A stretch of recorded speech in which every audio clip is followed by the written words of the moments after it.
ಹೌದು ಮುಂದೆ. ಬ್ರದರ್. ಹೌದು ಬ್ರದರ್. ಸೊ ವಿಶ್ರಾಂತಿ ವಿಧಾನ. ಹೃತ್ಪೂರ್ವಕತೆಯ 3 ಮೂಲಭೂತ ಅಭ್ಯಾಸಗಳಿಗೆ ವಿಶ್ರಾಂತಿ ವಿಧಾನವು ಪೂರಕವಾಗಿದೆ. ಆ ಅಭ್ಯಾಸಗಳ ಜೊತೆ ಹೋಲಿಸಿದಾಗ ಇದನ್ನು ಇತ್ತೀಚೆಗೆ ಸೇರಿಸಲಾಗಿದೆ. ಅಲ್ಲದೆ ವಿಶ್ರಾಂತಿ ವಿಧಾನ ಕಡ್ಡಾಯವಾದ ಆಧ್ಯಾತ್ಮಿಕ ಅಭ್ಯಾಸವಲ್ಲ. ಅಂಡರ್ಲೈನ್ ಮಾಡ್ಕೊಳ್ರಿ. ವಿಶ್ರಾಂತಿ ವಿಧಾನ ಕಡ್ಡಾಯವಾದಂಥ ಆಧ್ಯಾತ್ಮಿಕ ಅಭ್ಯಾಸವಲ್ಲ. ಅದರ ಮುಖ್ಯ ಉದ್ದೇಶವೆಂದರೆ ದೇಹವನ್ನು ವಿಶ್ರಾಂತಿಗೊಳಿಸುವುದು. ಆದರೂ ದೈಹಿಕ ವಿಶ್ರಾಂತಿಯು ಮಾನಸಿಕ ಮತ್ತು ಭಾವನಾತ್ಮಕ ಶಾಂತಿಯನ್ನು ನೀಡಿ ಧ್ಯಾನಕ್ಕೆ ಗಾಢತೆಯನ್ನು ಒದಗಿಸುತ್ತದೆ. ಅಂಡರ್ಲೈನ್ ಮಾಡ್ಕೊಳ್ರಿ. ದೈಹಿಕ ವಿಶ್ರಾಂತಿಯು ಮಾನಸಿಕ ಹಾಗೂ ಭಾವನಾತ್ಮಕ ಸ್ತರದಲ್ಲಿ ಶಾಂತಿಯನ್ನು ನೀಡಿ ಧ್ಯಾನಕ್ಕೆ ಗಾಢತೆಯನ್ನು ಒದಗಿಸುತ್ತದೆ. ಹಾಗಾದ್ರೆ ವಿಶ್ರಾಂತಿ ವಿಧಾನದಿಂದ ಏನಾಗುತ್ತೆ ಅಂತಂದ್ರೆ ಧ್ಯಾನ ಗಾಢ ಆಗುತ್ತೆ. ಆದ ಕಾರಣ ನಾವು ಸಾಮಾನ್ಯವಾಗಿ ವಿಶ್ರಾಂತಿ ವಿಧಾನವನ್ನು ಧ್ಯಾನಕ್ಕೆ ಮುಂಚಿತವಾಗಿ ಬಳಸುತ್ತೇವೆ. ನಮ್ಮ ಅನುಕೂಲತೆಗೆ ಅನುಗುಣವಾಗಿ ಇದನ್ನು ಸರಳವಾದ ಒತ್ತಡ ನಿವಾರಕವಾಗಿ ಮಾತ್ರವೇ ಬಳಸಿಕೊಳ್ಳಬಹುದು. ಇದು ಅಂಡರ್ಲೈನ್ ಮಾಡ್ಕೊಳ್ರಿ. ನಮ್ಮ ಅನುಕೂಲತೆಗೆ ಅನುಗುಣವಾಗಿ. ಸೊ ಇದು ಮ್ಯಾಂಡೇಟರಿ ಅಲ್ಲ, ನೀವು ಮಾಡಲೇಬೇಕಂತ ಏನಿಲ್ಲ. ವಿಶ್ರಾಂತಿ ವಿಧಾನ ನಮ್ಮ ಅನುಕೂಲತೆಗೆ ತಕ್ಕ ಹಾಗೆ ಇದನ್ನು ಸರಳವಾದಂಥ ಒತ್ತಡ ನಿವಾರಕವಾಗಿ ಮಾತ್ರವೇ ಬಳಸಿಕೊಳ್ಳುವುದು. ಇದು ಆಧ್ಯಾತ್ಮಿಕ ಸಾಧನ ಅಲ್ಲ. ಹಾಗಾಗಿ ನಮ್ಮ ಆಧ್ಯಾತ್ಮಿಕ ಪದ್ಧತಿಯಲ್ಲಿ ಆಧ್ಯಾತ್ಮಿಕ ಸಾಧನಗಳು ಅಂತ ಹೇಳಿದಾಗ ನಾವು ಸಾಮಾನ್ಯವಾಗಿ ಧ್ಯಾನ, ಶುದ್ಧೀಕರಣ ಮತ್ತು ಪ್ರಾರ್ಥನೆ ಬಗ್ಗೆ ಹೇಳ್ತೀವಿ. ವಿಶ್ರಾಂತಿ ವಿಧಾನ ಆಧ್ಯಾತ್ಮಿಕ ವಿಧಾನ ಅಲ್ಲ.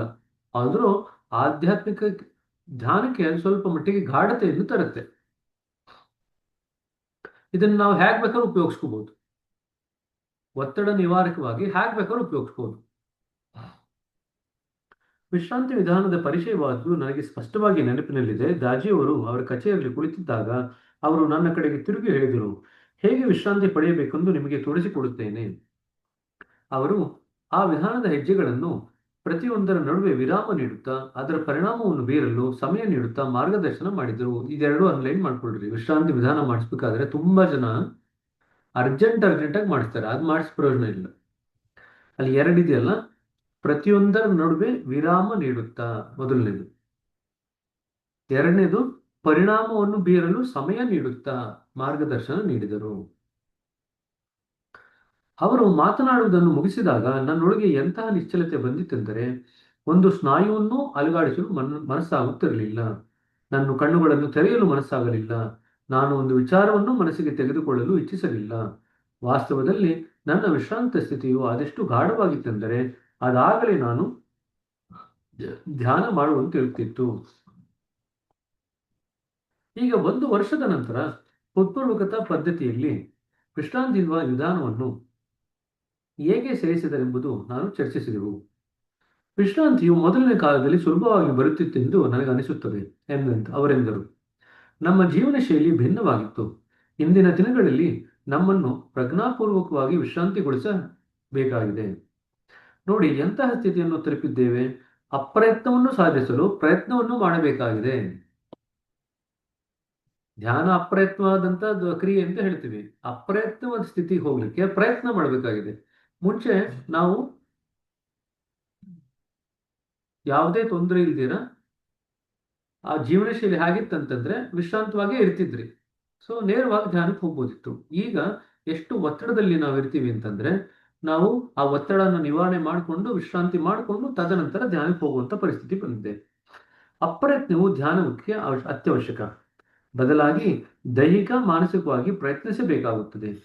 ಧ್ಯಾನದಲ್ಲಿ ಕುಳಿತಾಗ ನಿರಂತರವಾಗಿ ನಮ್ಮನ್ನು ಹೊಂದಿಸಿಕೊಳ್ಳಬೇಕಾಗುತ್ತದೆ. ಅಂಡರ್ಲೈನ್ ಮಾಡಿಕೊಡ್ರಿ. ಧ್ಯಾನದಲ್ಲಿ ಕುಳಿತಾಗ ನಿರಂತರವಾಗಿ ನಮ್ಮನ್ನು ನಾವು ಹೊಂದಿಸಿಕೊಳ್ಳಬೇಕಾಗುತ್ತದೆ. ಆಧ್ಯಾತ್ಮಿಕವಾಗಿ ನಾವು ಬೆಳೀತಾ ಇರಬೇಕಾದ್ರೂ ಕೂಡ ನಿರಂತರವಾಗಿ ನಾವು ದೈಹಿಕ ಸ್ತರದಲ್ಲಿ, ಮಾನಸಿಕ ಸ್ತರದಲ್ಲಿ, ನಮ್ಮ ಜೀವನ ಶೈಲಿಯ ಸ್ತರದಲ್ಲಿ ನಮ್ಮನ್ನು ನಾವು ಹೊಂದಿಸ್ಕೊಳ್ತಾ ಇರಬೇಕು. ನಾವು ಆಧ್ಯಾತ್ಮಿಕ ಜೀವಿಗಳಾಗ್ತಿದ್ದಂಗೆನೆ ನಾವು ಮಾಡ್ತಿರೋದನ್ನೆಲ್ಲ ಮಾಡ್ಕೊಂಡು ಆಧ್ಯಾತ್ಮಿಕ ಜೀವಿಗಳಾಗ್ಲಿಕ್ಕೆ ಆಗಲ್ಲ. ನಾವು ಮಾಡ್ತಿರೋದನ್ನೆಲ್ಲ ಮಾರ್ಪಾಡು ಮಾಡ್ಕೊಂಡ್ರೆ ಮಾತ್ರನೇ ನಾವು ಆಧ್ಯಾತ್ಮಿಕ ಜೀವಿಗಳಾಗ್ಲಿಕ್ಕೆ ಸಾಧ್ಯ ಆಗಲ್ಲ. ನಮ್ಮ ದೇಹಗಳು, ನಮ್ಮ ವಿಚಾರಗಳು, ನಮ್ಮ ಅರಿವನ್ನು ಹೊಂದಿಸಿಕೊಳ್ಳಬೇಕಾಗುತ್ತದೆ. ಅಸ್ಥಿರ ಪ್ರಜ್ಞೆಯನ್ನು ನೆಲೆಗೊಳಿಸಲು ಪ್ರಯತ್ನಗಳನ್ನು ಪುನರಾವರ್ತಿಸುತ್ತೇವೆ. ಈ ಎಲ್ಲ ಚಲನವಲನಗಳ ನಡುವೆ ವಿಶ್ರಾಂತಿಯನ್ನು ಹೇಗೆ ಪಡೆಯುವುದು? ಸೊ ಧ್ಯಾನದಲ್ಲಿ ನಾವು ಏನೂ ಮಾಡದಿದ್ರು ಕೂಡ ಅದು ಒಂದು ಸಕ್ರಿಯವಾದಂತ ಪ್ರಕ್ರಿಯೆ. ನಾವೇನು ಮಾಡ್ತಾ ಇಲ್ಲ, ಅದರ ಒಳಗಡೆ ಏನೋ ಕೆಲಸ ನಡೀತಾ ಇದೆ, ಸಕ್ರಿಯವಾಗಿದ್ದೀವಿ ಧ್ಯಾನದಲ್ಲಿ. ಆದ್ರೆ ದೈಹಿಕ ಮಾನಸಿಕ ಸ್ತರದಲ್ಲಿ ನಾವೇನೂ ಮಾಡ್ತಾ ಇಲ್ಲ. ಆದ್ರೆ ಆಧ್ಯಾತ್ಮಿಕ ಸ್ತರದಲ್ಲಿ ನಾವು ಸಕ್ರಿಯವಾಗಿದ್ವಿ, ಏನೇನೋ ಆಗ್ತಾ ಇದೆ, ಏನೇನೋ ಅನುಭವಗಳು ಬರ್ತಾ ಇದೆ, ಅದನ್ನೆಲ್ಲ ನೋಡ್ಕೊಳ್ತಾ ಇರ್ತೀವಿ. ಅದು ನಮ್ಮನ್ನು ಮತ್ತಷ್ಟು ಅಸ್ಥಿರಗೊಳಿಸುತ್ತದೆ. ನಾನಂದೆ ನಿಶ್ಚಲತೆಯ ಹುಡುಕಾಟ ಅದಕ್ಕೆ ವಿರುದ್ಧವಾದನ್ನು ಸೃಷ್ಟಿಸಿ ಬಿಡುತ್ತದೆ. ಅಂಡ್ಲೈನ್ ಮಾಡ್ಕೊಳ್ರಿ. ನಿಶ್ಚಲತೆಯ ಹುಡುಕಾಟ ಅದಕ್ಕೆ ವಿರುದ್ಧವಾದದನ್ನು ಸೃಷ್ಟಿ ಮಾಡಿಬಿಡುತ್ತದೆ. ಅದು ನಮಗೆ ಉದ್ವೇಗವಾಗುತ್ತದೆ. ಅಂದ್ರೆ ಪ್ರಯತ್ನಪೂರ್ವಕವಾಗಿ ನಾವು ನಿಶ್ಚಲತೆ ಹುಡುಕ್ಲಿಕ್ಕೆ ಹೋದಾಗ ಅದು ಉದ್ವೇಗ ಆಗಿ ಪರಿಣಾಮ ಆಗುತ್ತೆ. ದಾಜಿ ಹೇಳಿದರು, ನಮಗೆ ಒತ್ತಡವಾಗುತ್ತದೆ. ನಾನು ನಿಮಗೆ ಅಪ್ರಯತ್ನತೆಯನ್ನು ಹೇಳಿಕೊಡಬಹುದು, ನಿಮಗೆ ಮುಕ್ತವಾಗಿದೆ ಎಂದು ಹೇಳಬಹುದು, ಬೇಡಿಕೆಯನ್ನು ಮಾಡದಿರುವಂತೆ ಆಗ್ರಹ ಮಾಡದಿರುವಂತೆ ಹೇಳಬಹುದು. ನೀವು ಒಪ್ಪುತ್ತೀರಿ, ಹೌದು ಎನ್ನುತ್ತೀರಿ. ನಾನು ಧ್ಯಾನದಲ್ಲಿ ಯಾವುದೇ ಪ್ರಯತ್ನವನ್ನು ಹಾಕುವುದಿಲ್ಲ, ಯಾವ ಅನ್ವೇಷಣೆಯನ್ನು ಮಾಡುವುದಿಲ್ಲ, ಯಾವ ಆಗ್ರಹವನ್ನು ಮಾಡುವುದಿಲ್ಲ. ಆದರೆ ನಿಜವಾಗಲೂ ಧ್ಯಾನ ಮಾಡುವಾಗ ಏನಾಗುತ್ತದೆ? ನಮ್ಗೆಲ್ರಿಗೂ ಗೊತ್ತಿದೆ, ಯಾವ ಪರಿಶ್ರಮನೂ ಹಾಕಬಾರ್ದು, ಯಾವ ಒತ್ತಡನೂ ಹಾಕಬಾರ್ದು, ಆಗ್ರಹ ಮಾಡಬಾರ್ದು, ಬೇಡಿಕೆ ಇಡಬಾರ್ದು. ಇವೆಲ್ಲ ಗೊತ್ತಿದೆ ಮಾಡಬಾರ್ದು ಅಂತ ಧ್ಯಾನದಲ್ಲಿ. ಆದ್ರೆ ಈ ಧ್ಯಾನದಲ್ಲಿ ಏನಾಗುತ್ತೆ? ಆ ಪ್ರಶ್ನೆಯನ್ನು ಕೆಲಕಾಲ ಹಾಗೆ ಇರಗೊಟ್ಟರು. ಹಿಮಾಲಯದ ತಪ್ಪಲಿನಲ್ಲಿ ಒಬ್ಬ ಬಾಲಕ ವಾಸವಾಗಿದ್ದನು. ಅವರು ಹೇಳಿದರು, ಒಂದು ದಿವಸ ಬೆಳಗ್ಗೆ ಅವನು ಎಚ್ಚರಗೊಂಡಾಗ ಒಬ್ಬ ಯೋಗಿ ಆಕಾಶದಲ್ಲಿ ಹಾರುತ್ತಿರುವುದನ್ನು ಕಂಡನು. ಆ ಪುಟ್ಟ ಬಾಲಕನಿಗೆ ಇಷ್ಟವಾಯಿತು. ಹಾರುವ ಯೋಗಿಯ ಬಗೆಗೆ ಯೋಚಿಸಿದಾಗಲೆಲ್ಲ ಅವನಂತೆ ತಾನೂ ಹಾರಬೇಕೆನಿಸುತ್ತಿತ್ತು. ಅವನನ್ನು ಕಂಡು ಹಿಡಿಯಬೇಕೆಂದುಕೊಂಡನು. ತನ್ನ ಚೀಲವನ್ನು ತುಂಬಿಕೊಂಡು ಬೆಳಗಾಗುವ ಮುನ್ನವೇ ಹೊರಟು ನಿಂತನು.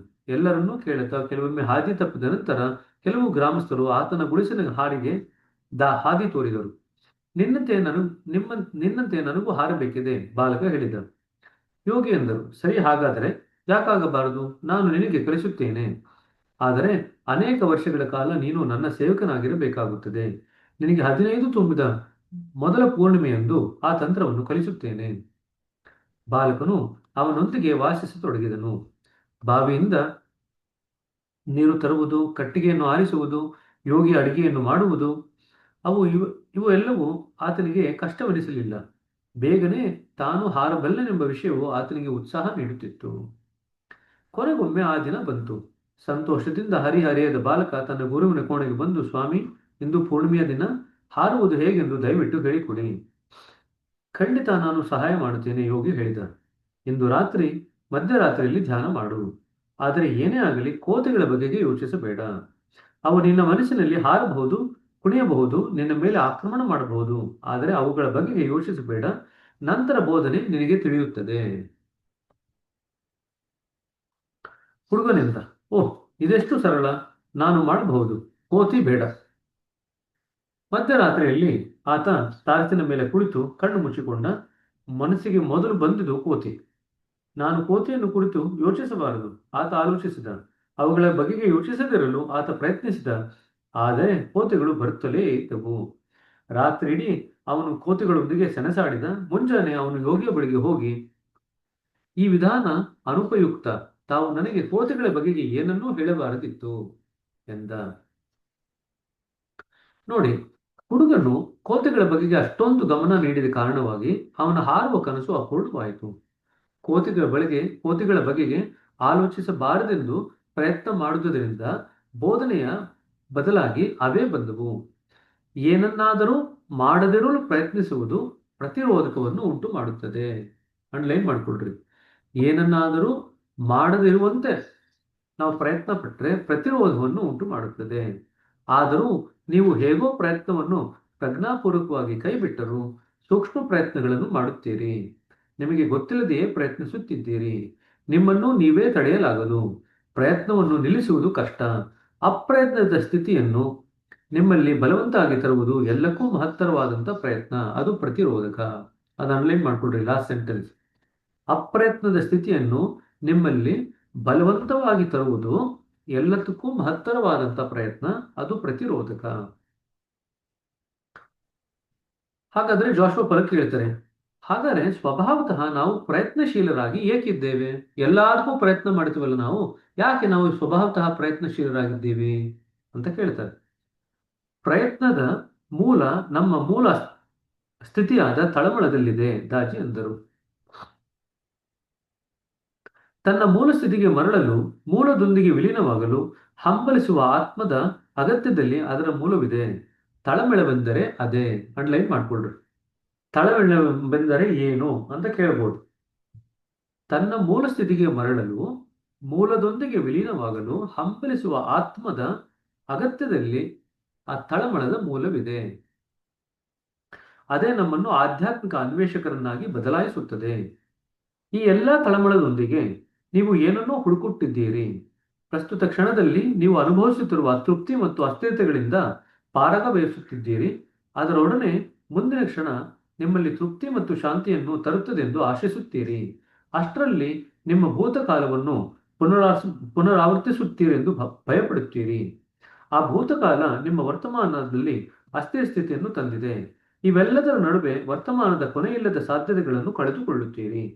ಸಮಾಧಾನ ನಿಮ್ಮಿಂದ ದೂರವಾಗುತ್ತದೆ, ಪ್ರೇರಣೆ ದೂರವಾಗುತ್ತದೆ. ನಾವು ತೃಪ್ತರಾದಾಗ ಮಾತ್ರ ನಮ್ಮ ಪ್ರಯತ್ನಗಳನ್ನು ಕೈಬಿಡುತ್ತೇವೆ. ಆದರೆ ಕೊನೆಯಲ್ಲಿ ನಮ್ಮೆಲ್ಲ ಪ್ರಯತ್ನಗಳನ್ನು ಬಿಟ್ಟಾಗಲೇ ನಾವು ತೃಪ್ತರಾಗುವುದು. ಇದು ಅಂಡರ್ಲೈನ್ ಮಾಡ್ಕೊಳ್ಳಿ. ಇದೊಂದು ವಿಡಂಬನೆ. ತೃಪ್ತರಾದಾಗ ಪ್ರಯತ್ನಗಳನ್ನ ಬಿಡ್ತೀವಿ. ಪ್ರಯತ್ನಗಳನ್ನೆಲ್ಲ ಬಿಟ್ಟರೇನೆ ತೃಪ್ತರಾಗೋದು. ಹಾಗಾದ್ರೆ ಯಾವ್ದು ಮಾಡೋದು? ಕೋಳಿ ಮೊದಲು ಬಂತ, ಮೊಟ್ಟೆ ಮೊದಲು ಬಂತು ಅಂತ ವಿಡಂಬನೆ ಇದೆಯಲ್ಲ, ಆ ರೀತಿ ಆಯ್ತು. ಸರಿ, ಅಂದರೆ ಇದೊಂದು ವಿರೋಧಾಭಾಸ. ನಾನಿಂದೆ ಅದು ಕ್ಯಾಶ್ 22 ತಾಜೆ ಹೇಳಿದರು. ಐಹಿಕ ಪ್ರಪಂಚದಲ್ಲಿ ನಿರ್ದಿಷ್ಟ ಫಲಿತಾಂಶಕ್ಕಾಗಿ ಪ್ರಯತ್ನ ಪಡುವುದನ್ನು ನಾವು ರೂಢಿಸಿಕೊಂಡಿದ್ದೇವೆ. ವಾಸ್ತವವಾಗಿ ಪ್ರಯತ್ನದ ವಿನಃ ಫಲವೇ ಸಿಗದು. ಅಂಡರ್ಲೈನ್ ಮಾಡ್ಕೊಳ್ರಿ. ಐಹಿಕ ಪ್ರಪಂಚದಲ್ಲಿ ಪ್ರಯತ್ನ ಅಗತ್ಯ, ಪ್ರಯತ್ನದ ವಿನಃ ಫಲ ಸಿಗದು. ಹಸಿದವನು ತಾನು ತಿಂದ ಬಳಿಕವೇ ಆಹಾರ ಹುಡುಕುವುದನ್ನು ಕೈಬಿಡುತ್ತಾನೆ. ಉಪವಾಸ ಹೊಟ್ಟೆ ತುಂಬಿಸುವುದಿಲ್ಲ. ಆದರೆ ಆಧ್ಯಾತ್ಮದ ನಿಯಮಗಳು ವಿಭಿನ್ನವಾಗಿವೆ. ಆಧ್ಯಾತ್ಮದಲ್ಲಿ ಹಸಿವೆಯನ್ನು ಕೈ ಬಿಡುವುದರಿಂದ ನಿಮ್ಮ ಹೊಟ್ಟೆ ತುಂಬುತ್ತದೆ. ಅಂಡರ್ಲೈನ್ ಮಾಡಿಕೊಳ್ಳ್ರಿ. ಲೌಕಿಕ ಸ್ತರದಲ್ಲಿ ಹೊಟ್ಟೆಗೆ ಏನಾದ್ರು ತುಂಬಿಸೋದ್ರಿಂದ ಹಸಿವು ಹೋಗುತ್ತೆ. ಆದ್ರೆ ಆಧ್ಯಾತ್ಮಿಕ ಸ್ತರದಲ್ಲಿ ಹಸಿವು ಹೇಗೆ ಹೋಗುತ್ತೆ ಅಂದ್ರೆ ಹಸಿವನ್ನು ಬಿಟ್ಟು ಬಿಡ್ತೀವಿ ನಾವು. ಎಲ್ಲವನ್ನು, ಅಂದರೆ ನಮ್ಮ ಹುಡುಕಾಟ, ನಮ್ಮ ಪ್ರಯತ್ನಗಳು ಮತ್ತು ನಮ್ಮನ್ನೇ ನಾವು ಬಿಟ್ಟು ಕೊಟ್ಟಾಗ ನಿಜವಾದ ಅವಸ್ಥೆ ಲಭ್ಯವಾಗುತ್ತದೆ. ಎಲ್ಲವನ್ನು ಬಿಟ್ಟುಕೊಟ್ಟಾಗ ನಮಗೆ ಆಧ್ಯಾತ್ಮಿಕ ಅವಸ್ಥೆ ಲಭ್ಯವಾಗ್ತದೆ. ಸರಿನಾ? ಆಗ ಅಂತರಾತ್ಮವು ಎಲ್ಲೇ ಇಲ್ಲದ ಸೌಂದರ್ಯ, ನೈಜ ಸೌಂದರ್ಯದೊಂದಿಗೆ ಪ್ರಕಟಗೊಳ್ಳುತ್ತದೆ. ನಿಮ್ಮ ಹುಡುಕಾಟವನ್ನು ಬಿಡುವ ಮೂಲಕ ನೀವು ಏನನ್ನು ಹುಡುಕುತ್ತಿದ್ದೀರೋ ಅದಕ್ಕೆ ನೀವು ತೆರೆದುಕೊಳ್ಳುವಿರಿ. ನಿಮ್ಮನ್ನು ನೀವು ಕಳೆದುಕೊಳ್ಳುವುದರಿಂದ ನೀವೇನನ್ನು ಹುಡುಕುತ್ತಿದ್ದೀರೋ ಅದೇ ನೀವಾಗುವಿರಿ. Underline ಮಾಡ್ಕೊಳ್ರ 2 sentence. ನಿಮ್ಮ ಹುಡುಕಾಟವನ್ನು ಬಿಡುವುದ ಮೂಲಕ ನೀವು ಏನನ್ನು ಹುಡುಕುತ್ತಿದ್ದೀರೋ ಅದಕ್ಕೆ ನೀವು ತೆರೆದುಕೊಳ್ಳುವಿರಿ. ನಿಮ್ಮನ್ನು ನೀವು ಕಳೆದುಕೊಳ್ಳುವುದರಿಂದ ನೀವೇನನ್ನು ಹುಡುಕುತ್ತಿದ್ದೀರೋ ಅದೇ ನೀವಾಗುವಿರಿ. ದಾಜಿ ವಿರಾಮ ನೀಡಿದರು. ಎಲ್ಲ ಪ್ರಯತ್ನಗಳನ್ನು ಬಿಡುವುದೆಂದರೆ ಖಂಡಿತ ಧ್ಯಾನ ಮಾಡುವುದನ್ನು ನಿಲ್ಲಿಸಬೇಕೆಂದಲ್ಲ. ಎಲ್ಲ ಪ್ರಯತ್ನ ಬಿಡಿ ಅಂತ ಹೇಳ್ತಾರೆ. ಸರಿ, ಧ್ಯಾನನು ಬಿಟ್ಬಿಟ್ರೆ ಆಯ್ತು. ಅಲ್ಲಿಗೆ ಅದು ಪ್ರಯತ್ನ ತಾನೆ, ಅದಕ್ಕೆ ಯಾವ ಪ್ರಯತ್ನ ಪಡಬೇಕು? ಅದು ಬಿಟ್ರೆ ಆಯ್ತು ಅಂತ. ಅದಕ್ಕೆ ದಾಜಿಯವರು ಜೋಶ್ ಪಾಲಕ್ ಹೇಳಲಿಕ್ಕೆ ಮುಂಚೆನೆ ದಾಜಿಯವರು ಹೇಳ್ಬಿಡ್ತಾರೆ, ಧ್ಯಾನ ಬಿಡೋದಲ್ಲ ಅಂತ. ಹೆಚ್ಚು ಹೆಚ್ಚು ಧ್ಯಾನ ಮಾಡಿರಿ. ಹುಡುಕಾಟವ ಬಿಡುವುದೆಂದರೆ ಧ್ಯಾನದಲ್ಲಿ ಹುಡುಕುವ ಮನೋಭಾವವನ್ನು ಬಿಡಿರೆಂದು ಅರ್ಥ. ಅಂಡರ್ಲೈನ್ ಮಾಡ್ಕೊಳ್ರಿ. ಹುಡುಕಾಟ ಬಿಡೋದು ಅಂತಂದ್ರೆ ಧ್ಯಾನದಲ್ಲಿ ಹುಡುಕಾಟದ ಮನೋಭಾವ ಬಿಡುವುದನ್ನು ಅರ್ಥ. ನೀವು ನಿಮ್ಮ ಪ್ರಯತ್ನಪೂರ್ವಕ, ಒತ್ತಾಯಪೂರ್ವಕ ರೀತಿಯನ್ನು ಬಿಡಿ. ಯಾವುದನ್ನೇ ಸಾಧಿಸಬೇಕೆಂದರೂ ಕ್ರಿಯೆ ಅವಶ್ಯಕ. ಸೊ ಧ್ಯಾನಕ್ಕೆ ಕರ್ಮಯೋಗ ಬೇಕು, ನಾವು ಓದಿದ್ವಿ. ಸೊ ಧ್ಯಾನ ಮಾಡಿದಾಗ ಅದು ಕರ್ಮಯೋಗದ ಒಂದು ಭಾಗ. ಧ್ಯಾನ ಮಾಡಬೇಕು, ಅದು ಕರ್ಮಯೋಗ. ಆದರೆ ಧ್ಯಾನ ಮಾಡಬೇಕಾದ್ರೆ ಹುಡುಕಾಟದ ಮನೋಭಾವ ಇಟ್ಕೊಂಡು ನಾವು ಮಾಡಬಾರ್ದು. ಹೀಗೆ ಆಗ್ಬೇಕು, ಹಾಗೆ ಆಗ್ಬೇಕು, ಇದನ್ನ ಹುಡುಕ್ತಾ ಇದ್ದೀನಿ, ಅದನ್ನ ಹುಡುಕ್ತಾ ಇದ್ದೀನಿ ಅನ್ನೋ ಮನೋಭಾವ ಇಟ್ಕೊಂಡು ಮಾಡಬಾರ್ದು. ತಾನಾಗಿ ಒಳಗಡೆಯಿಂದ ಪ್ರಕಟ ಆಗ್ಲಿಕ್ಕೆ ನಾವು ಅವಕಾಶ ಮಾಡಿಕೊಡ್ಬೇಕು. ಕ್ರಿಯೆಯು ಕರ್ಮಯೋಗದ ಕ್ರಿಯಾಸೂತ್ರ, ಮುಖ್ಯ ಸೂತ್ರ ನಾನು ಹೇಳಿದ್ದೇನೆ. ಹೌದು ಎಂದರು ದಾಜು. ಹಾಗಾಗಿ ನಾವು ಧ್ಯಾನ ಮಾಡಬೇಕು, ಅಭ್ಯಾಸ ಮಾಡಬೇಕು, ಸಕ್ರಿಯರಾಗಬೇಕು. ಆದರೆ ನಮ್ಮ ಕಾರ್ಯಗಳು ಅಪ್ರಯತ್ನವಾಗಿರಬೇಕು. ಅದು ಸುಲಭವಾಗಿ ಹರಿದು ಬರಬೇಕು. ಅಂಡರ್ಲೈನ್ ಮಾಡ್ಕೊಳ್ರಿ. ಅಪ್ರಯತ್ನವಾಗಿದೆ ಅಂತ ನಿಮ್ಗೆ ಹೆಂಗ್ ಗೊತ್ತಾಗುತ್ತೆ? ಅದು ಸುಲಭವಾಗಿ ಹರಿದು ಬಂದಾಗ ಅಪ್ರಯತ್ನವಾಗಿದೆ ಅಂತ ನಿಮಗೆ ಗೊತ್ತಾಗುತ್ತೆ. ಸೊ ಕೆಲಸ ಕಾರ್ಯಗಳು ಅಪ್ರಯತ್ನವಾಗಿ ಆಗ್ತಾ ಇದೆ ಅಂತಂದ್ರೆ ಸುಲಭವಾಗಿ ಹರಿದು ಬರಬೇಕು. ನಿಜವಾದ ಅಪ್ರಯತ್ನಾತ್ಮಕ ಕ್ರಿಯೆಯನ್ನು ನಮ್ಮಲ್ಲಿ ಆಂತರ್ಯದಿಂದ ಬಾಹ್ಯ ಪರಿವರ್ತನೆ ಆದಾಗ ಮಾತ್ರವೇ ಬರುತ್ತದೆ. ಹಾಗಾದ್ರೆ ನಮ್ಗೆ ಹೆಂಗ್ ಗೊತ್ತಾಗುತ್ತೆ ನಾವು ನಿಜವಾಗಿ ಅಪ್ರಯತ್ನವಾಗಿ ಏನೋ ಕ್ರಿಯೆ ಮಾಡ್ತಾ ಇದೀವಿ ಅಂತ? ಹೇಗೆ ಗೊತ್ತಾಗುತ್ತೆ ಅಂತಂದ್ರೆ, ಆಂತರ್ಯದಲ್ಲಿ ಆಗ್ತಕ್ಕಂಥ ಬದಲಾವಣೆ ಬಾಹ್ಯದಲ್ಲೂ ಕೂಡ ವ್ಯಕ್ತ ಆಗ್ಲಿಕ್ಕೆ ಶುರು ಆಗುತ್ತೆ. ನಿಜವಾದಂತ ಅಪ್ರಯತ್ನಾತ್ಮಕ ಕ್ರಿಯೆಗಳು ನಮ್ಮಲ್ಲಿ ಆಂತರ್ಯದಿಂದ ಬಾಹ್ಯ ಪರಿವರ್ತನೆಯಾದಾಗ ಮಾತ್ರವೇ ಬರುತ್ತದೆ. ಕೇವಲ ವಿಶ್ರಾಂತಿ ವಿಧಾನ ಒಂದೇ ಅದನ್ನು ಸಾಧಿಸಲು ಸಾಧ್ಯವಿಲ್ಲ. ಅದಕ್ಕೆ ಅದು ಆಧ್ಯಾತ್ಮಿಕ ಸಾಧನ ಅಲ್ಲ. ನಾವು ಬದಲಾವಣೆ ಆಗ್ಲಿಕ್ಕಾಗಲ್ಲ. ವಿಶ್ರಾಂತಿ ವಿಧಾನ ನಮ್ಗೆ ವಿಶ್ರಾಂತಿ ಕೊಡುತ್ತೆ, ಆದ್ರೆ ಅದು ನಮ್ಮನ್ನು ಬದಲಾವಣೆ ಮಾಡಲ್ಲ. ಆದರೆ ಅದು ತರುವ ಮಾನಸಿಕ ಸ್ಥಿರತೆಯು ನಮ್ಮ ಪರಿವರ್ತನೆಯ ನೈಜ ಕಾರಣವಾದ ದೈವಿ ಪ್ರೇರಣೆಯೆಡೆಗೆ ಅಪಾರ ಸ್ವೀಕೃತಿಯನ್ನು ಪ್ರಚೋದಿಸುತ್ತದೆ. ಹಾಗಾದ್ರೆ ವಿಶ್ರಾಂತಿ ವಿಧಾನ ಏನ್ ಮಾಡುತ್ತೆ ಅಂತ ಬರೀತಾರೆ ನೋಡಿ, ಇವಾಗ ಇದನ್ನ ಅಂಡರ್ಲೈನ್ ಮಾಡ್ಕೊಡ್ರಿ. ವಿಶ್ರಾಂತಿ ವಿಧಾನ ಏನ್ ಮಾಡುತ್ತೆ? ಅದು ನಮಗೆ ಮಾನಸಿಕ ಸ್ಥಿರತೆ ತರುತ್ತೆ. ಮಾನಸಿಕ ಸ್ಥಿರತೆ ಇದ್ದಾಗ ನಮ್ಮ ಪರಿವರ್ತನೆ ನೈಜ ಕಾರಣವಾವುದು ದೈವಿ ಪ್ರೇರಣೆ. ಆ ದೈವಿ ಪ್ರೇರಣೆಯೆಡೆಗೆ ಅಪಾರ ಸ್ವೀಕೃತಿಯನ್ನು ಪ್ರಚೋದಿಸುತ್ತದೆ. ವಿಲ್ ಅಕ್ಸೆಪ್ಟ್, ಅದನ್ನ ಸ್ವೀಕಾರ ಮಾಡ್ತೀವಿ. ದೈವಿ ಪ್ರೇರಣೆನ ಸ್ವೀಕಾರ ಮಾಡ್ತೀವಿ, ಅದರ ಎಡೆಗೆ ನಾವು ಹೋಗ್ತೀವಿ. ನಮ್ಮಲ್ಲಿ ಉದ್ವೇಗ ಚಿಂತೆಗಳು ತುಂಬಿದಾಗ ಪ್ರಾಣಾಹುತಿಯ ಮೂಲಕ ಬರುವ ಉನ್ನತ ಮಟ್ಟದ ಸಹಾಯದ ಪಥದಿಂದ ವಿಚಾರರಾಗುತ್ತೇವೆ. ವಿಶ್ರಾಂತಿಯಿಂದ ಹೆಚ್ಚಿನ ಲಾಭವನ್ನು ಪಡೆಯುತ್ತೇವೆ. ಅದೇ ಧ್ಯಾನ, ಅದೇ ಪ್ರಾಣಾಹುತಿನೇ ತಗೊಳ್ತೀರಾ. ವಿಶ್ರಾಂತಿ ಮಾಡಿಕೊಂಡು ಪ್ರಾಣಾಹುತಿ ತಗೊಂಡಾಗ ಹೆಚ್ಚಿನ ಲಾಭ ಪಡ್ಕೊಳ್ತೀರಾ. ವಿಶ್ರಾಂತಿ ಇಲ್ದಿರ ಪ್ರಾಣಾಹುತಿ ತಗೊಂಡಾಗ ಕಡಿಮೆ ಲಾಭ ಪಡ್ಕೊಳ್ತೀರಾ. ಮೊದಲು ಅಂದ್ರೆ ನಿಮಗೆ ಧ್ಯಾನದಲ್ಲಿ ಆಳಕ್ಕೆ ಹೋಗ್ಲಿಕ್ಕೆ ಇನ್ನೂ ಕರಗತ ಆಗಿಲ್ಲ ಅಂದಾಗ ಈ ವಿಶ್ರಾಂತಿ ವಿಧಾನ ಎಲ್ಲ ಬೇಕು. ಧ್ಯಾನದಲ್ಲಿ ಆಳಕ್ಕೆ ಹೋಗೋದು ಕರಗತ ಆದ್ಮೇಲೆ ವಿಶ್ರಾಂತಿ ವಿಧಾನ ನೀವು ಸ್ಕಿಪ್ ಮಾಡಿದ್ರು ಏನ್ ತೊಂದರೆ ಇಲ್ಲ. ಹಾಗಾಗಿ ವಿಶ್ರಾಂತಿ ವಿಧಾನವು ಒಂದು ಕೀಲೆಣ್ಣೆ ಇದ್ದಂತೆ. ಅದು ನಿಜವಾದ ಆಧ್ಯಾತ್ಮಿಕ ಕಾರ್ಯ ತಡೆ ಇಲ್ಲದೆ ಹರಿಯುವಂತೆ ಮಾಡುತ್ತದೆ. ಅಂಡರ್ಲೈನ್ ಮಾಡ್ಕೊಳ್ರಿ. ಕೀಲೆಣ್ಣೆ ಇದ್ದಂತೆ ಅದೇನ್ ಮಾಡುತ್ತೆ? ನಮ್ಗೆ ನಿಜವಾದಂತ ಆಧ್ಯಾತ್ಮಿಕ ಕಾರ್ಯ ತಡೆ ಇಲ್ಲದೆ ಹರಿಯುವಂತೆ ಮಾಡುತ್ತದೆ. ಆ ಲೈನ್ ಅಂಡರ್ಲೈನ್ ಮಾಡ್ಕೊಳ್ರಿ. ವಿಶ್ರಾಂತಿ ವಿಧಾನ ಏನೆಲ್ಲ ಮಾಡುತ್ತೆ ಅಂತ ನಿಮಗೆ ಪ್ರಶ್ನೆ ಬರುತ್ತೆ, ಅದಕ್ಕೆ ಇದೆಲ್ಲ ಅಂಡರ್ಲೈನ್ ಮಾಡಿಸ್ತಾ ಇರೋದು. ಸರಿನಾ? ಆ ಸೆಂಟೆನ್ಸ್ ಅಂಡರ್ಲೈನ್ ಮಾಡ್ಕೊಳ್ರಿ. ಅನುರಾಧ ಅವರೇ ಕೂತ್ಕೊಂಡ್ಬಿಟ್ಟಿದ್ದೀರಾ ಸ್ಟ್ಯಾಚ್ಯೂ ಆಗಿ. ಸೊ ಅಂಡರ್ಲೈನ್ ಮಾಡ್ಕೊಳ್ರಿ, ಆ ಲೈನ್ ಮಾಡ್ಕೊಂಡಿದ್ದೀರಾ? ನಿಜವಾದ ಆಧ್ಯಾತ್ಮಿಕ ಕಾರ್ಯ ತಡೆ ಇಲ್ಲದೆ ಹರಿಯುವಂತೆ ಮಾಡುತ್ತದೆ. ಯಾವುದು? ವಿಶ್ರಾಂತಿ ವಿಧಾನ. ಖಂಡಿತದಾಗಿ ಹೇಳಿದರು. ಧ್ಯಾನಕ್ಕೂ ಮೊದಲು ದೇಹದ ವಿಶ್ರಾಂತಿಯ ಉದ್ದೇಶವೆಂದರೆ ಆ ದೈವಿ ಕಾರ್ಯವನ್ನು ಸುಗಮಗೊಳಿಸುವುದು ಮಾತ್ರ. ನಾವು ಅತೀವವಾಗಿ ವಿಶ್ರಾಂತಿ ಸ್ಥಿತಿಯಲ್ಲಿದ್ದಾಗ ಆ ಕ್ರಿಯೆಯಲ್ಲಿ ನಾವು ಅಡ್ಡ ಮಾಡುವುದು ಕಡಿಮೆ ಆಗುತ್ತದೆ ಮತ್ತು ನಾವು ಹೆಚ್ಚು ಗ್ರಹಿಕೆ ಉಳ್ಳವರಾಗುತ್ತೇವೆ. ಆ 3 ಲೈನ್ ಅಂಡರ್ ಮಾಡ್ಕೊಳ್ರಿ. ಸೊ ವಿಶ್ರಾಂತಿ ವಿಧಾನ ಏನ್ ಮಾಡುತ್ತೆ? ದೈವಿ ಕಾರ್ಯವನ್ನು ಸುಗಮಗೊಳಿಸುವುದು. ಆ ಕ್ರಿಯೆಯಲ್ಲಿ ಅಂದ್ರೆ ದೈವಿ ಕಾರ್ಯ ಹರಿಯೋದ್ರಲ್ಲಿ, ದೈವಿ ಪ್ರೇರಣೆ ಹರಿದು ಬರೋದ್ರಲ್ಲಿ ಅಡ್ಡಿ ಏನಿರುತ್ತೆ ಅದನ್ನ ನಿವಾರಣೆ ಮಾಡುತ್ತೆ, ಕಡಿಮೆ ಮಾಡುತ್ತೆ. ಮತ್ತು ನಾವು ಆ ದೈವಿ ಪ್ರೇರಣೆ ಏನ್ ಬರ್ತಾ ಇದೆ ಅದನ್ನು ಹೆಚ್ಚು ಗ್ರಹಿಸಲಿಕ್ಕೆ ಸಾಧ್ಯವಾಗುತ್ತೆ. 3 ಕೆಲಸ ಮಾಡುತ್ತೆ ವಿಶ್ರಾಂತಿ ವಿಧಾನ. ನಮ್ಮ ಧ್ಯಾನಸ್ಥ ಹೃದಯಗಳಿಗೆ ತಂಪು ನೀಡುವ ಪ್ರಾಣಾಹುತಿಯ ಆ ಸೂಕ್ಷ್ಮ ತಂತುರುಗಳಿಗೆ ಮುಕ್ತರಾಗುತ್ತೇವೆ. ಅದಕ್ಕೆ ಹೇಳಿದ್ದು ಪ್ರಾಣಾಹುತಿಯಿಂದ ಜಾಸ್ತಿ ಲಾಭ ಪಡ್ಕೊಳ್ತೀವಿ ವಿಶ್ರಾಂತಿ ವಿಧಾನ ಮಾಡಿದಾಗ. ಯಾಕೆಂದ್ರೆ ಮನಸ್ಸಿಗೆ ಸ್ಥಿರತೆ ಬಂದಿರುತ್ತೆ. ದೈವಿ ಪ್ರೇರಣೆಯೆಡೆಗೆ ಮನಸ್ಸು ಯಾವುದೇ ಅಡ್ಡಿಯಿಂದ ನಿರಾಂತಕವಾಗಿ ಹರಿಲಿಕ್ಕೆ ಶುರು ಮಾಡಿರುತ್ತೆ. ವಿಶ್ರಾಂತಿ ವಿಧಾನದಲ್ಲಿ ನಮ್ಮನ್ನು ವಿಶ್ರಾಂತಿಗೊಯ್ಯುವ ಸೂಚನೆಗಳ ಸರಣಿ ಇದೆ. ಇದನ್ನು ಮಾಡಿದ ಕೂಡಲೇ ಧ್ಯಾನ ಮಾಡುವುದು ಅತ್ಯುತ್ತಮ. ಇದು ಕೆಲವು ಕೇಳ್ತಾರೆ, ವಿಶ್ರಾಂತಿ ವಿಧಾನ ಮಾಡಿಬಿಟ್ಟು ಒಂದು ಅರ್ಧ ಗಂಟೆ ಆದ್ಮೇಲೆ ಧ್ಯಾನ ಮಾಡ್ಬೋದಾ ಅಂತ. ಹಾಗೆ ಮಾಡಿದ್ರೆ ಪ್ರಯೋಜನ ಇಲ್ಲ. ವಿಶ್ರಾಂತಿ ವಿಧಾನ ಮಾಡಿದ ತಕ್ಷಣನೇ ನೀವು ಧ್ಯಾನ ಮಾಡಬೇಕು. ಆದರೆ ಅಗತ್ಯ ಕಂಡಾಗಲೆಲ್ಲ ಬಳಸಬಹುದು. ಅಂಡರ್ಲೈನ್ ಮಾಡ್ಕೊಳ್ರಿ. ವಿಶ್ರಾಂತಿ ವಿಧಾನ ಅಗತ್ಯ ಕಂಡಾಗಲೆಲ್ಲ ಬಳಸಬಹುದು. ಧ್ಯಾನದ ಜೊತೆನೆ ಮಾಡ್ಬೇಕಂತೇನಿಲ್ಲ, ಬೇರೆ ಸಮಯದಲ್ಲೂ ಮಾಡಬಹುದು. ದಾಜಿಯವರು ಮಾಡಿದಂತೆ ಈ ಸೂಚನೆಗಳನ್ನು ನೀಡುತ್ತಾ ನೀವು ಮತ್ತೊಬ್ಬರನ್ನು ವಿಶ್ರಾಂತಿಗೊಳಿಸಲು ನೆರವಾಗಬಹುದು. ಈ ಸೂಚನೆಗಳು ಪದಾನುಸಾರ ನೆನಪಿನಲ್ಲಿಡುವ ಅಗತ್ಯವಿಲ್ಲ. ವಿಶ್ರಾಂತಿ ವಿಧಾನದ ಸಾರವನ್ನು ಅರ್ಥೈಸಿಕೊಳ್ಳುವುದರಿಂದ ನಿಮ್ಮದೇ ಶಬ್ದಗಳ ಮನದಿಂದ ಹೊರಹೊಮ್ಮಬಹುದು. ಸೊ ನಿಮ್ಮ ಪದಗಳಲ್ಲೇ ವಿಶ್ರಾಂತಿ ವಿಧಾನನ ಮಾಡಿಸ್ಬೋದು. ಸರಿನಾ? ನೀವೇನು ಇದನ್ನು ಬೈಹಾಟ್ ಮಾಡುವಂತ ಅಗತ್ಯ ಇಲ್ಲ. ಇದೇ ರೀತಿಯಲ್ಲಿ ಪದಾನುಸಾರ ಮಾಡಿಸುವಂತ ಅಗತ್ಯ ಇಲ್ಲ.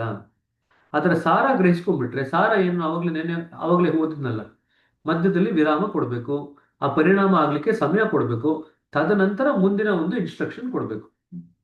ಇಲ್ಲದೆ ಇದ್ರೆ ವಿಶ್ರಾಂತಿ ವಿಧಾನದ ಪರಿಣಾಮ ಅಷ್ಟಾಗಲ್ಲ. ಕೆಲ ಕಾಲದ ನಂತರ ನಿಮಗೆ ವಿಧಾನದ ಅಗತ್ಯವೂ ಇರುವುದಿಲ್ಲ. ಅಂತಹ ಕ್ರಮಾನುಗತ ರೀತಿಯಲ್ಲಿ ಪೂರ್ಣ ಪ್ರಕ್ರಿಯೆಗೊಳಗಾಗುವ ಅಗತ್ಯವಿರುವುದಿಲ್ಲ. ಒಂದೇ ಉಸಿರಿನಲ್ಲಿಯೇ ನೀವು ಸಂಪೂರ್ಣವಾಗಿ ವಿಶ್ರಾಂತಿಗೊಳ್ಳಬಹುದು. ಸರಿನಾ?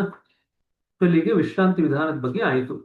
ನಿಮಗೆ ಏನ್ ಪ್ರಶ್ನೆ ಬರುತ್ತೆ ವಿಶ್ರಾಂತಿ ವಿಧಾನದ ಬಗ್ಗೆ ಅಂತಂದ್ರೆ, ಯಾವ ರೀತಿ ಇದನ್ನ ಮಾಡಿಸೋದು ಕೇಳಬಹುದು. ಎರಡನೇದು, ಅದರಿಂದ ಏನ್ ಲಾಭಗಳಾಗತ್ತೆ ಅದನ್ನ ಕೇಳಬಹುದು. ತುಂಬಾ ದೊಡ್ಡ ಪ್ರಶ್ನೆ ಬರುವಂತ ಸಾಧ್ಯತೆ ಕಡಿಮೆ, ಯಾಕಂದ್ರೆ ಇದು ಮೂಲ ಆಧ್ಯಾತ್ಮಿಕ ಸಾಧನ ಏನಲ್ಲ. ಹಾಗಾಗಿ ತುಂಬಾ ಪ್ರಶ್ನೆಗಳು ಬರುವಂತ ಸಾಧ್ಯತೆ ಕಡಿಮೆ. ಒಂದ್ 2 ಮಾರ್ಕಿಗೆ ಪ್ರಶ್ನೆ ಬರ್ಬೋದು. ವಿಶ್ರಾಂತಿ ವಿಧಾನದಿಂದ ಆಗ್ತಕ್ಕಂಥ ಲಾಭ ಏನು, ಯಾವಾಗ ವಿಶ್ರಾಂತಿ ವಿಧಾನ ಮಾಡಬಹುದು, ಧ್ಯಾನದ ಮುಂಚೆ ಮಾತ್ರ ಮಾಡಬಹುದಾ, ಬೇರೆ ಸಮಯದಲ್ಲೂ ಮಾಡಬಹುದಾ, ಇದಿಷ್ಟು ಕೂಡ ನಿಮಗೆ ಪ್ರಶ್ನೆ ಬರ್ಲಿಕ್ಕೆ ಸಾಧ್ಯ ಉಂಟು.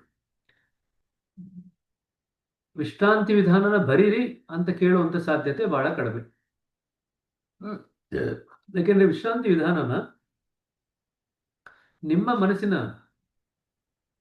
ಪದಗಳ ಮುಖಾಂತರ ನೀವು ವಿವರಣೆ ಮಾಡಬಹುದು. ವಿಶ್ರಾಂತಿ ವಿಧಾನನ 5 ನಿಮಿಷದಲ್ಲೂ ಮಾಡಿಸ್ಬೋದು, 15 ನಿಮಿಷದಲ್ಲೂ ಮಾಡಿಸ್ಬೋದು, ಅರ್ಧ ಗಂಟೆಲೂ ಮಾಡಿಸ್ಬೋದು. ಸರಿನಾ? ಸೊ ಹಾಗಾಗಿ ನಿಮಗೆ ವಿಶ್ರಾಂತಿ ವಿಧಾನನ ಬರೀರಿ ಅಂತ ಕೇಳೋ ಸಾಧ್ಯತೆ ಅತಿ ಕಡಿಮೆ. ಬಟ್ ವಿಶ್ರಾಂತಿ ವಿಧಾನನ ಯಾವಾಗ ಮಾಡ್ಬೋದು, ಅದರಿಂದ ಆಗ್ತಕ್ಕಂಥ ಲಾಭಗಳೇನು, ಈ 2 ಪ್ರಶ್ನೆಗಳು ಬರುವಂತ ಸಾಧ್ಯತೆ ಉಂಟು ವಿಶ್ರಾಂತಿ ವಿಧಾನದ ಬಗ್ಗೆ. ಸರಿನಾ? ವಿಶ್ರಾಂತಿ ವಿಧಾನದಲ್ಲಿ ಬೇಸಿಕ್ಲಿ ಆ ಅಪ್ರಯತ್ನ ಸ್ಥಿತಿಗೆ ಹೋಗ್ಲಿಕ್ಕೆ ನಾವು ಪ್ರಯತ್ನ ಪಡ್ತಾ ಇದ್ದೀವಿ. ಮಾನಸಿಕ ಸ್ಥಿರತೆ ತಂದುಕೊಳ್ಳಿಕ್ಕೆ, ಮಾನಸಿಕ ಶಾಂತಿ ತಂದುಕೊಳ್ಳಿಕ್ಕೆ ನಾವು ಪ್ರಯತ್ನ ಪಡ್ತಾ ಇದ್ದೀವಿ. ಸೊ ದೇಹ ಮತ್ತು ಮನಸ್ಸನ್ನು ಸ್ಥಿರಗೊಳಿಸಿ ಆಧ್ಯಾತ್ಮಿಕ ಸ್ತರದಲ್ಲಿ ಆಗ್ತಕ್ಕಂಥ ಕೆಲಸ ಜಾಸ್ತಿ ಆಳದಲ್ಲಾಗ್ಲಿ ಅನ್ನೋದಕ್ಕೆ ಅನುವು ಮಾಡಿಕೊಡುತ್ತೆ ವಿಶ್ರಾಂತಿ ವಿಧಾನ. ದೇಹ ಮತ್ತು ಮನಸ್ಸನ್ನ ತಕ್ಕ ಮಟ್ಟಿಗೆ ಸ್ಥಿರತೆಗೊಳಿಸುತ್ತೆ, ವಿಶ್ರಾಂತಿ ಮಾಡಿ ಸ್ಥಿರವಾಗಿಗೊಳಿಸುತ್ತೆ. ನಮ್ಮ ಮನಸ್ಸು ತನ್ನ ಪ್ರಯತ್ನ ಪೂರ್ವಕ ಚಟುವಟಿಕೆ ಏನಿದೆ ಅದನ್ನ ನಿಷ್ಕ್ರಿಯಗೊಳಿಸ್ಲಿಕ್ಕೆ ವಿಶ್ರಾಂತಿ ವಿಧಾನ ಸಹಾಯ ಮಾಡುತ್ತೆ. ದೈವಿ ಧಾರೆ ಎಡೆಗೆ ನಾವು ಯಾವುದೇ ಅಡ್ಡಿ ಇಲ್ದಿರ ಹೋಗ್ಲಿಕ್ಕೆ ಅವಕಾಶ ಮಾಡಿಕೊಡುತ್ತೆ. ಆ ದೈವಿ ಧಾರೆನ ಹೆಚ್ಚು ಗ್ರಹಿಸ್ಲಿಕ್ಕೆ ಅವಕಾಶ ಮಾಡಿಕೊಡುತ್ತೆ. ಧ್ಯಾನನ ಗಾಢ ಮಾಡುತ್ತೆ. ಇಷ್ಟು ಕೆಲಸಗಳು ಮಾಡುತ್ತೆ ವಿಶ್ರಾಂತಿ ವಿಧಾನ. ಸರಿನಾ? ಸರಿ, ಇಲ್ಲಿಗೆ ನಿಲ್ಲಿಸ್ತೀನಿ. ಏನಾದ್ರು ಪ್ರಶ್ನೆಗಳಿದ್ರೆ ಕೇಳ್ರಿ. ವಿಶ್ರಾಂತಿ ವಿಧಾನ ನೀವು ಓದ್ಕೊಳ್ರಿ, ಅದೇನು ತೊಂದರೆ ಇಲ್ಲ. ನಾವು ನಾಳೆಯಿಂದ ಧ್ಯಾನ ಮಾಡುವುದು ಹೇಗೆ ಇದೆಯಲ್ಲ ಅಲ್ಲಿಂದ ಮುಂದುವರ್ಸ್ಕೊಂಡು ಹೋಗೋಣ. ಬ್ರದರ್ ನಮಸ್ತೆ. ಹೇಳ್ರಿ. ಕ್ಯಾಶ್ 22 ಅಂತ ದಾಜಿ ಹೇಳಿದ್ರಂದ್ರಲ್ಲ, ಏನ್ ಬ್ರದರ್ ಕ್ಯಾಶ್ ಕ್ಯಾಶ್ 22? 22 ಅಂತಂದ್ರೆ ಒಂದು ವಿಡಂಬನಾತ್ಮಕವಾದ ಅಷ್ಟೇನೆ, ವಿರೋಧಾಭಾಸ ಅಂತ ಹೇಳ್ತೀವಲ್ಲ. ಈಗ ಮೊಟ್ಟೆ ಮೊದಲು ಬಂತ ಕೋಳಿ ಮೊದಲು ಬಂತ ಅಂತ ನಾವು ಮಾತಾಡ್ತೀವಿ. ಕೆಲವು ಮೊಟ್ಟೆ ಅಂತಾರೆ, ಕೆಲವು ಕೋಳಿ ಅಂತಾರೆ. ಅದು ಎರಡು ಒಂಥರ ವಿರೋಧಾಭಾಸ. ಅಲ್ಲಿ ಉತ್ತರ ಇರಲ್ಲ, ಎರಡಲ್ಲೂ ಉತ್ತರ ಇರಲ್ಲ, ಬೇರೆ ಏನೋ ಉತ್ತರ ಇರುತ್ತೆ. ಸೊ ಆ ಬೇರೆ ಏನು ಅಂತ ತಿಳ್ಕೊಳ್ಳೋದು ನಮಗೆ ಮುಖ್ಯ ಆಗುತ್ತೆ. ಸೊ ಈ ರೀತಿ ಎಷ್ಟೊಂದು ವಿರೋಧಾಭಾಸಗಳು ಅಥವಾ ವಿಡಂಬನೆಗಳು ನಮ್ಮ ಆಧ್ಯಾತ್ಮದಲ್ಲಿ ಬರುತ್ತೆ. ಅದನ್ನೇ ದಾಜಿ ಅವರು ಬರೆದಿದ್ರಲ್ಲ ಒಂದು ಹೊಸ ಪುಸ್ತಕ, ದ ಪವರ್ ಆಫ್ ಪ್ಯಾರಾಡಾಕ್ಸ್. ಆ ಪವರ್ ಆಫ್ ಪ್ಯಾರಾಡಾಕ್ಸ್ ಅಲ್ಲಿ ಬರೀ ಇದೇ ರೀತಿಯಾದಂಥ ವಿರೋಧಾಭಾಸಗಳ ಬಗ್ಗೆನೇ ಬರೆದಿದ್ದಾರೆಲ್ಲ. ಹಲವಾರು ರೀತಿಯಾದಂಥ ವಿರೋಧಾಭಾಸಗಳಿದೆ. ಆ ವಿರೋಧಾಭಾಸಗಳಿಂದ ನಮ್ಮನ್ನು ನಾವು ಬಿಡಿಸ್ಕೊಂಡು ಮುಂದಕ್ಕೆ ಹೋಗೋದನ್ನ ಕಲಿಬೇಕು. ಕ್ಯಾಶ್ 22 ಅಂತಂದ್ರೆ ಇಂಗ್ಲಿಷ್ನಲ್ಲಿ ವಿರೋಧಾಭಾಸಕ್ಕೆ ಮತ್ತೊಂದು ಪದ ಅಷ್ಟೇ, ಕ್ಯಾಶ್ 22. ಇದನ್ನ ಮಾಡಿದ್ರು ಸರಿಯಾಗಲ್ಲ, ಅದನ್ನ ಮಾಡಿದ್ರು ಸರಿಯಾಗಲ್ಲ, ಮತ್ತೆ ಏನ್ ಮಾಡೋದು? ಅದಕ್ಕೆ ನಾವು ಇಂಗ್ಲಿಷ್ನಲ್ಲಿ ಕ್ಯಾಶ್ 22 ಅಂತ ಬರಿತೀವಿ ಅಷ್ಟೇ. Thank you brother. Radhika? Sir, exam ದೃಷ್ಟಿಯಿಂದ ವಿಶ್ರಾಂತಿ ವಿಧಾನನ ಅದೇ ತರನೇ ಓದ್ಕೋಬೇಕಲ್ವಾ ಸರ್? ಈಗ ತಾನು ಇಲ್ಲೇ ಬರ್ತಿದಾರಲ್ವಾ, ಅದೇ ಅದೇ ತರ ಪದಗಳಲ್ಲೇ ಬರೆಯುವಂತ ಅಗತ್ಯ ಇಲ್ಲ. ನಿಮಗೆ 9 ಪುಟದಲ್ಲಿ ಡಾಕ್ಯುಮೆಂಟ್ ಇದೆಯಲ್ಲ, ಅದ್ರ ವಿಶ್ರಾಂತಿ ವಿಧಾನ ಕೊಟ್ಟಿದ್ದಾರಾ? ಸರ್ ಇದೆ ಸರ್. 9 ಪುಟಗಳ ಡಾಕ್ಯುಮೆಂಟ್ ಅಲ್ಲಿ ಏನಿದೆ ಅದ್ರ ಪ್ರಕಾರ ವಿಶ್ರಾಂತಿ ವಿಧಾನ ಓದ್ಕೊಂಡ್ರೆ ಸಾಕು. ಹಾಗಾಗಿ ನಾನು ಇಲ್ಲಿ ಮತ್ತೆ ಓದಿಸ್ಲಿಲ್ಲ. ಇಲ್ಲೊಂಥರ ಇರುತ್ತೆ, ಅಲ್ಲೊಂಥರ ಇರುತ್ತೆ, ಕನ್ಫ್ಯೂಸ್ ಆಗೋದು ಬೇಡ, ಒಂದೇ ನೀವು ನೆಚ್ಕೊಂಡ್ರೆ ಸಾಕು. ಬಟ್ ಪದಗಳನ್ನ ಬೈಹಾಟ್ ಮಾಡುವಂತ ಅಗತ್ಯ ಇಲ್ಲ, ಅದರ ಸಾರ ಗ್ರಹಿಸ್ಕೊಂಡು ನೀವು ಬರೆದ್ರೆ ಸಾಕಾಗುತ್ತೆ. ಸರಿ, ಮುಂದಿನ ಪ್ರಶ್ನೆ.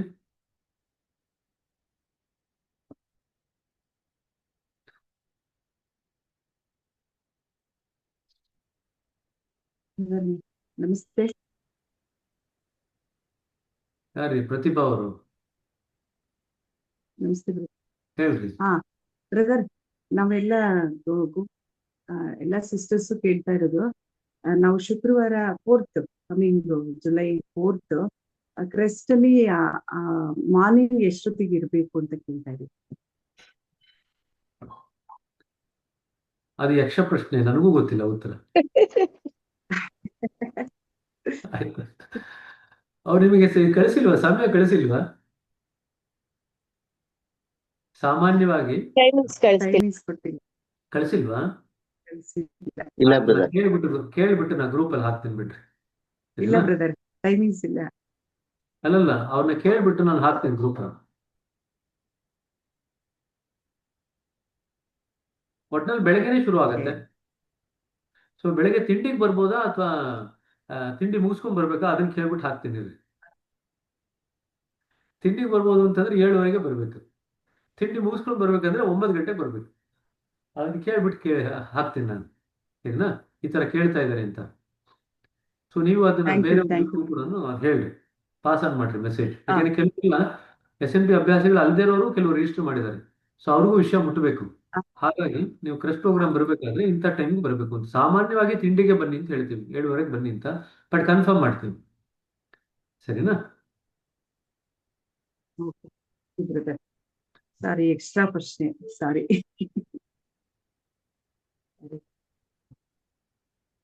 ಸೊ ಕನ್ನಡದವರು ತುಂಬಾ ಜನ ರಿಜಿಸ್ಟರ್ ಮಾಡಿದಾರಂತೆ, ಬಟ್ ಎಷ್ಟೊಂದು ಜನಕ್ಕೆ ರಿಜಿಸ್ಟ್ರೇಷನ್ ಆಗ್ಲಿಕ್ಕೆ ಸಾಧ್ಯ ಆಗಿಲ್ಲ ಅಂತ ಹೇಳಿದ್ರು. ಹಾಗಾಗಿ ಕನ್ನಡದವ್ರಿಗೆ 2ನೇ ಬ್ಯಾಚ್ ಇರುತ್ತೆ. ಸೆಪ್ಟೆಂಬರ್ಲಿ ಇನ್ನೊಂದು ಬ್ಯಾಚ್ ಮಾಡ್ತಾ ಇದೀವಿ. ಸೊ ಯಾರಿಗೆ ಮೊದಲನೇ ಬ್ಯಾಚಿಗೆ ಬರ್ಲಿಕ್ಕೆ ಆಗಲ್ವೋ ಅವ್ರು ಸೆಪ್ಟೆಂಬರ್ಗೆ ಬರ್ಬೇಕು, ತೊಂದರೆ ಇಲ್ಲ. ಸರಿನಾ? ಇದು ನೆನಪಿನಲ್ಲಿ ಇಟ್ಕೊಳ್ರಿ. ಇಂಗ್ಲಿಷ್ನವ್ರಿಗೆ ನಾವು ಆಗಸ್ಟ್ ಅಲ್ಲಿ ಮಾಡ್ತಾ ಇದೀವಿ. ಸರಿನಾ? Thank you. ತೆಲುಗುನವ್ರಿಗೂ ಮಾಡುವಂತ ಒಂದು ಸಾಧ್ಯತೆ ಉಂಟು. ಈ ವಿಶ್ರಾಂತಿ ವಿಧಾನ ಒಂದು ಬಗೆಯ ಕೀಲೆಣ್ಣೆ ಅಂದ್ರೆ ಕೀಲೆಣ್ಣೆ ಅಂತಂದ್ರೆ, ಈಗ ಫಾರ್ ಎಕ್ಸಾಂಪಲ್ ಕೀ ಓಪನ್ ಮಾಡ್ಬೇಕು, ಲಾಕು ಕೆಲವು ಸತಿ ಓಪನ್ ಮಾಡಲ್ಲ, ಓಪನ್ ಆಗ್ತಾ ಇಲ್ಲ, ಅದು ತಡಿತಾ ಇದೆ ಅಂತ ಅನ್ಸುತ್ತೆ. ನಾವೇನ್ ಮಾಡ್ತೀವಿ?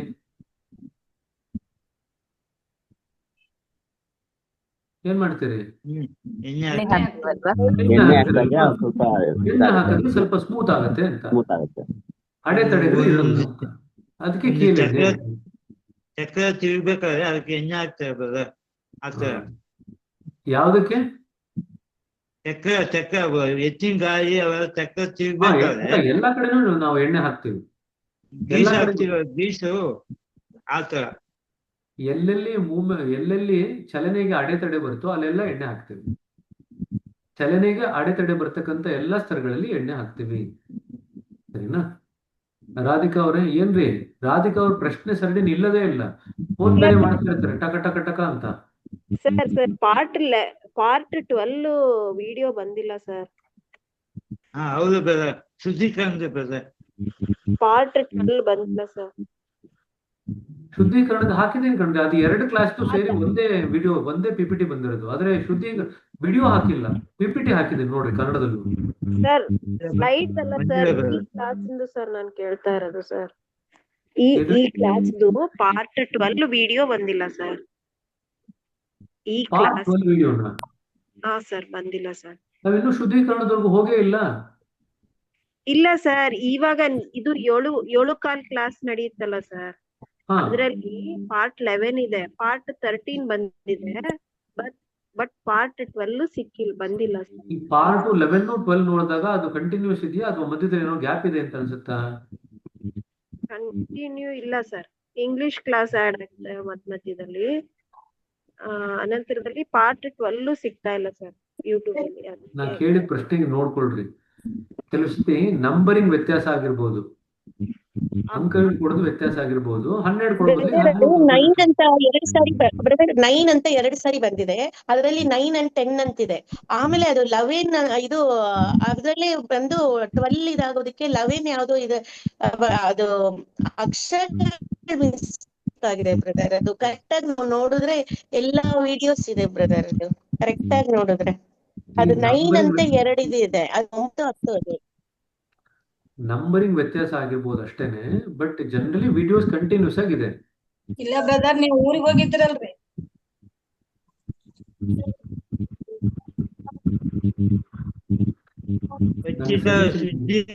ಶುದ್ಧೀಕರಣ ಇಲ್ಲ ಬ್ರದರ್, ಶುದ್ಧೀಕರಣ ಇಲ್ಲ. ಶುದ್ಧೀಕರಣ ಇನ್ನು ನಾವು ಬಂದೇ ಇಲ್ವಲ್ರಿ. ಅಲ್ಲ brother, ಇವು ಗುರುವಾರ ಮತ್ತು ಶನಿವಾರ ಮಾಡ್ತೀರಲ್ಲ ಆ ಸ್ಲೈಡ್ಸ್ ಬ್ರದರ್. ಎರಡು ಕನ್ಫ್ಯೂಸ್ ಮಾಡ್ಕೊಳ್ತಾ ಇದ್ದೀರಾ. ಅದು ಬೇರೆ ಇದು ಬೇರೆ. ಸರ್ ಸ್ಲೈಡ್ಸ್ ಎಲ್ಲಾನು ಬಂದಿದೆ ಸರ್, ಸ್ಲೈಡ್ಸ್ ಎಲ್ಲ ಬಂದಿದೆ. ಬಟ್ ನಾನು ಈ ವಿಡಿಯೋಸ್ ಸ್ಲೈಡ್ಸ್ ನಾ ಎಲ್ಲ ಹಾಕಿದ್ದೀನಿ, ನನಗೆ ಎಲ್ಲಾನು ಗೊತ್ತಿರೋ ಬಂದಿದೆ ಸರ್, ಸ್ಲೈಡ್ಸ್ ಎಲ್ಲ ಆಯ್ತಾ. ಬಂದಿದೆ. ಸ್ಲೈಡ್ಸ್ ಅದೇನಾಯ್ತು, ಶುದ್ಧೀಕರಣದ 2 ಕ್ಲಾಸ್ ಇತ್ತಲ್ವಾ, ಅದು 2 ಕ್ಲಾಸ್ನ ನಾವು ಒಂದೇ ಕ್ಲಾಸಲ್ಲಿ ಮಾಡ್ಬಿಟ್ವಿ. ಹಾಗಾಗಿ ಒಂದ್ ದಿವಸದ ಮಿಸ್ ಆಗಿದೆ ಅಂತ ನಿಮ್ಗೆ ಅನ್ಸುತ್ತೆ. ಅವ್ರು ಏನ್ ಮಾಡಿದ್ರು, ಸ್ಲೈಡ್ಸ್ ಮಾಡಿದಾಗ 2 ಕ್ಲಾಸಿಗೆ ಬೇಕಾಗಿರ್ತಕ್ಕಂಥ ಸ್ಲೈಡ್ ನ ಒಂದು ಫೈಲ್ ಮಾಡಿದ್ರು. ಸಿಸ್ಟರ್ ಏನ್ ಮಾಡಿದ್ರು, ಎಲ್ಲಾ ಸ್ಲೈಡ್ಸ್ನು 2 ಕ್ಲಾಸಲ್ಲಿ ಮಾಡೋದ್ರ ಬದಲಿಗೆ ಒಂದೇ ಕ್ಲಾಸಲ್ಲಿ ಮುಗಿಸ್ಬಿಟ್ರು. ಹಾಗಾಗಿ ನಿಮಗೆ ಒಂದು ಕ್ಲಾಸ್ ಬಂದಿಲ್ಲ ಅಂತ ನಿಮ್ಗೆ ಅನಿಸುತ್ತೆ ಅಷ್ಟೇ, ಅದು ಸ್ಲೈಡ್ಸ್ ಆಯ್ತಾ. ಬಟ್ ಇದೇನಿದೆ ಬೆಳಗಿಂದ 7 ಕಾಲದ್ದು ನಂಬರಿಂಗ್ ಅಲ್ಲಿ ವ್ಯತ್ಯಾಸ ಆಗಿರ್ಬೋದು. ಸೊ ನನ್ನ ಸಜೆಷನ್, ಪುಸ್ತಕ ಇಟ್ಕೊಂಡು ನೀವು ಅದನ್ನ 9, 10, 11, 12 ಅದನ್ನ ಸೀಕ್ವೆನ್ಶಿಯಲ್ ಆಗಿ ಫಾಲೋ ಮಾಡಿದ್ರೆ ಆ ತರಗತಿ ಎಲ್ಲಿ ಎಂಡ್ ಆಯ್ತು, ಮುಂದಿನ ತರಗತಿಲಿ ಎಲ್ಲಿ ಶುರು ಆಯ್ತು ಅಂತ ನೋಡ್ಕೊಂಡ್ರೆ ಪ್ರಾಯಶಃ ಎಲ್ಲ ಇದೆ. ನಂಬರಿಂಗ್ ಅಲ್ಲಿ ವ್ಯತ್ಯಾಸ ಆಗಿರ್ಬೋದು, ಅದನ್ನ ಚೆಕ್ ಮಾಡ್ಕೊಂಡು. ಶುದ್ಧೀಕರಣದ್ದು 2 ಕ್ಲಾಸ್ ಬದಲಿಗೆ ಒಂದೇ ಸ್ಲೈಡ್ ಇತ್ತು, ಒಂದೇ ಕ್ಲಾಸ್. ಅದನ್ನ ಪೂರ್ತಿ ಅಪ್ಲೋಡ್ ಮಾಡಿದ್ದೀನಿ, ಕನ್ನಡದ್ದು ಮಾಡಿದ್ದೀನಿ, ಇಂಗ್ಲಿಷ್ ಮಾಡಿದ್ದೀನಿ. ಸರಿ. ಸೊ ಒಂದು ಕ್ಲಾಸ್ ಬಂದಿಲ್ಲ ಅಂತ ತಿಳ್ಕೊಬೇಡಿ, 2 ಕ್ಲಾಸ್ ನ ಸ್ಲೈಡ್ಸ್ ಒಂದೇ ಫೈಲ್ ಅಲ್ಲಿ ಇದೆ. ಹಾಗಾಗಿ ಆ ಒಂದು ಫೈಲ್ ನ ಅಪ್ಲೋಡ್ ಮಾಡಿದ್ದೀನಿ. ಸೊ ನೀವು ಸ್ಲೈಡ್ಸ್ ನೋಡಿದ್ರೆ ಗೋವಿಂದ ಅವ್ರು ಮಾಡ್ಬೇಕಾದ್ರೆ ಅಥವಾ ಸಿಸ್ಟರ್ ಕಿನಿ ಅವ್ರು ಮಾಡ್ಬೇಕಾದ್ರೆ ಅವಾಗ ಬೇರೆ ಬೇರೆ ಕ್ಲಾಸ್ದು ಬೇರೆ ಬೇರೆ ಸ್ಲೈಡ್ಸ್ ಇರ್ತಿತ್ತು. ಇವ್ರೇನ್ ಮಾಡಿದ್ರು, 2 ಕ್ಲಾಸ್ ಸೇರಿ, ಶುದ್ಧೀಕರಣದ 2 ಕ್ಲಾಸ್ ಸೇರಿ ಒಂದೇ ಫೈಲ್ ಮಾಡ್ಕೊಟ್ರು. ಅದೇ ತರ ಪ್ರಾರ್ಥನೆದ 2 ಕ್ಲಾಸ್ ಸೇರಿ ಒಂದೇ ಫೈಲ್ ಮಾಡ್ಕೊಟ್ರು. ಹಾಗಾಗಿ ಹೌದು ಸರ್, ಅದು ಜೂನ್ 13th ಅಥವಾ 19th ಅಥವಾ 5, 7 ಆ ಡೇಟ್ಸ್ ಅಲ್ಲಿ ಸಿಗುತ್ತೆ ಸರ್. ಅದು ಶುದ್ಧೀಕರಣದ್ದು ಜೂನ್ 5, 7. ಎನಿವೆ ನಿಮಗೆ ಸ್ಲೈಡ್ಸ್ ಏನೇನಿದೆ ಅದೆಲ್ಲ ಕೊಟ್ಟಿದ್ದೀನಿ, ಸ್ಲೈಡ್ಸ್ ಯಾವುದೂ ಇಲ್ಲ. ಈ 9, 10, 11, 12 ಏನಿದೆ ಕ್ಲಾಸು ಬೆಳಗಿಂದು, ಅದನ್ನ ದಯವಿಟ್ಟು ಇವತ್ತು ಯಾರಾದ್ರೂ ಚೆಕ್ ಮಾಡ್ರಿ, ಒಂದಿಬ್ರು ಚೆಕ್ ಮಾಡ್ಬಿಟ್ಟು ಆ ಕಂಟಿನ್ಯೂಟಿ ಇದೆಯಾ ಅಂತ ನೋಡ್ರಿ. ನಂಬರಿಂಗ್ ನ ಚೇಂಜ್ ಮಾಡಿದ್ರೆ ಆಯ್ತು. ಅದೊಂದು ಮಾಡ್ಬಿಡ್ರಿ. ಓಕೆ, ಸರಿಪ್ಪ, ನೋ ಪ್ರಾಬ್ಲಮ್. ಹಾಗಾದ್ರೆ 8 ಗಂಟೆ